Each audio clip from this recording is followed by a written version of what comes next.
Oke. Pertanyaan dari Pak Ilham nih Pak, terhadap kendala yang sedang dihadapi oleh Pak Ilham, yaitu susah mencari dokter yang bisa membentuk Iya, branding. Itu bagaimana Pak untuk solusinya? baik.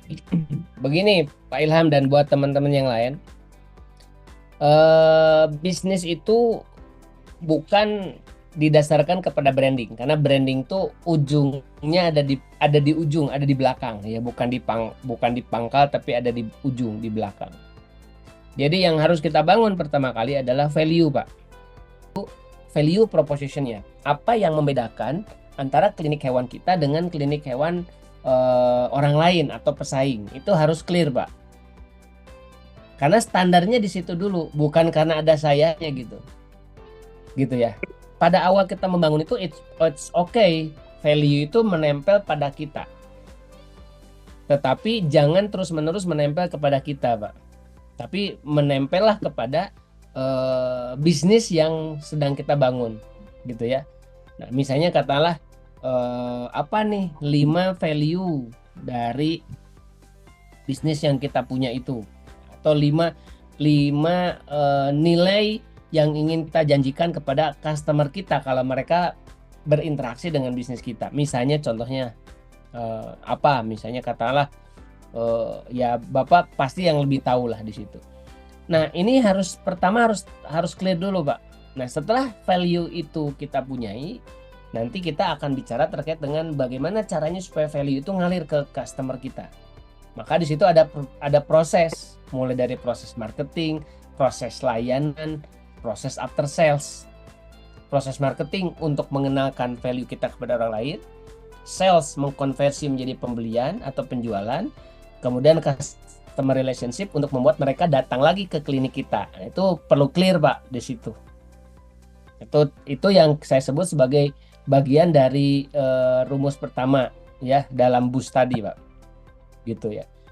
Nah, dari situlah kemudian nanti kita akan ketemu, ini masuknya sebenarnya kategorinya ke dalam bisnis model, Pak ya. Ketemu berarti kita butuh key personnya apa? Key person kita adalah orang kunci yang wajib ada. Berarti butuh dokternya misalnya gitu, atau dokter hewan atau siapa gitu. Gitu.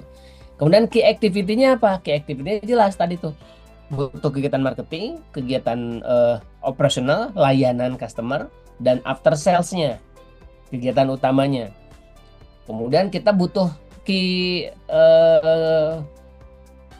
partnernya siapa? Key partner itu adalah orang lain yang wajib ada untuk membantu bisnis kita. Yang kalau tidak ada berarti kita tidak akan bisa jalankan bisnis. Nah, biasanya key partner itu apa? Misalnya supplier obat-obatan, supplier perlengkapan, atau bisa jadi dokter. Dokter itu sendiri yang tidak mau bergabung menjadi tim utama pegawai, tetapi dia sebagai seorang profesional. Itu kita juga namanya adalah key partner. Nah, harus clear tuh Pak, itu Pak.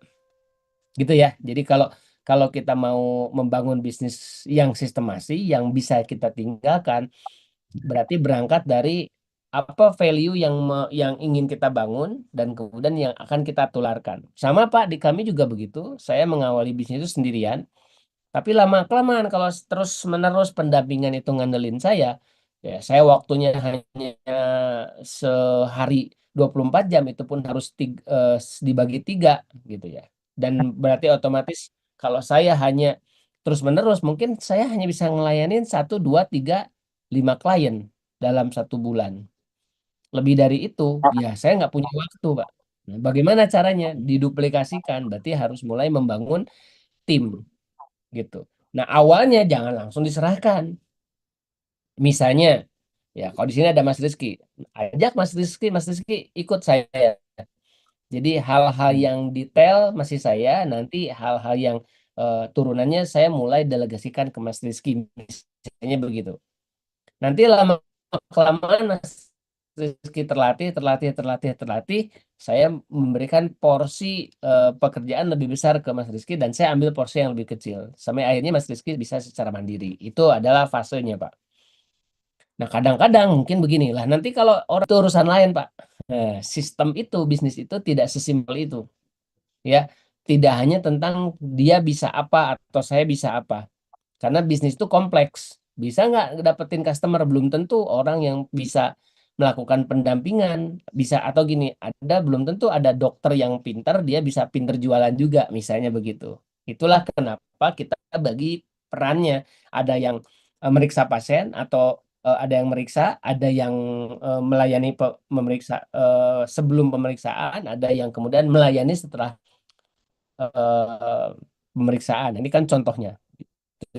Ya, begitu Pak, kurang lebih Pak Ilham.